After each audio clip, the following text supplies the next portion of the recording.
Welcome back to my episode of What Did Therapy Do to Me? One of the most toughest and challenging thing to do in my sessions was self-love. ரொம்ப நாளைக்கு செல்ஃப்-லவ்னா செல்ஃபிஷ்னு நினச்சிட்டு இருந்தேன். பண்ண எல்லா தப்புக்கும் கண்டினியூஸாக நான் என்ன ப்ளேம் பண்ணிகிட்டே இருந்தேன்.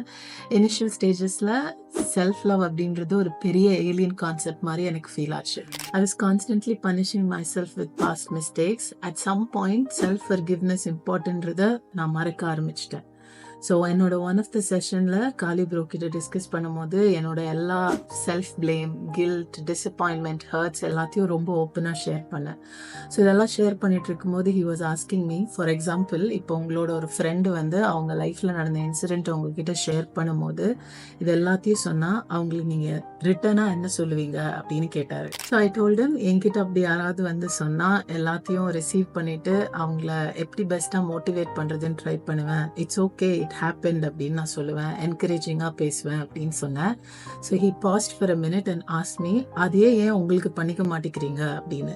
அது எனக்கு ஒரு பயங்கர ஆஹா மொமெண்ட் மாதிரி ஃபீல் ஆச்சு. Lesson 4, self love. So I realised இந்த ஜேர்னியில் பிளேமிங் செல்ஃபை விட ஃபர்கிவிங் செல்ஃப் தான் பிக்கர் ஸ்ட்ரென்த் அப்படின்னு. ஸோ என்னோட இந்த ஜேர்னி ஆஃப் செல்ஃப் லவ்ல என்னோட இம்பர்ஃபெக்ஷன்ஸை நான் அக்செப்ட் பண்ணிக்க ஸ்டார்ட் பண்ணேன். பர்ஃபெக்டாக இருக்கிறது எவ்வளோ ஸ்ட்ரெஸ்ஃபுல்லாக இருக்குது அப்படின்றது எனக்கு ஃபீல் ஆக ஆரம்பிச்சுது.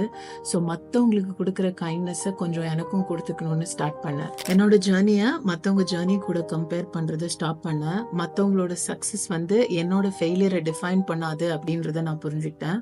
On the go boundary set பண்ணுறது எவ்வளோ இம்பார்ட்டன்ட் அப்படின்னு எனக்கு புரிஞ்சிச்சு. நோ சொல்கிறது மோஸ்ட் ஆஃப் த டைம்ஸ் எனக்கு டிஃபிகல்ட்டாக இருந்தாலும் அது ஹெல்தின்னு நான் பிலீவ் பண்ண ஸ்டார்ட் பண்ணேன். என்னோட சின்ன சின்ன வின்ஸை நான் செலிப்ரேட் பண்ண ஆரம்பித்தேன். ஈவன் தனியாக ஒரு காஃபி ஷாப்க்கு போகிறது கூட எனக்கு ஒரு பெரிய விஷயமா இருந்துச்சு. அதையும் நான் செலிப்ரேட் பண்ண ஸ்டார்ட் பண்ணேன். If your someone out there self criticising, please stop. Mistakes பண்ணாலும், ஃப்ளாஸ் இருந்தாலும், you're still worthy of love and kindness. Start small, be kind to yourself. மற்றவங்களுக்கு கொடுக்கறதுல கொஞ்சோண்டு உங்களுக்கு கொடுத்து பாருங்க. You will see how your life changes.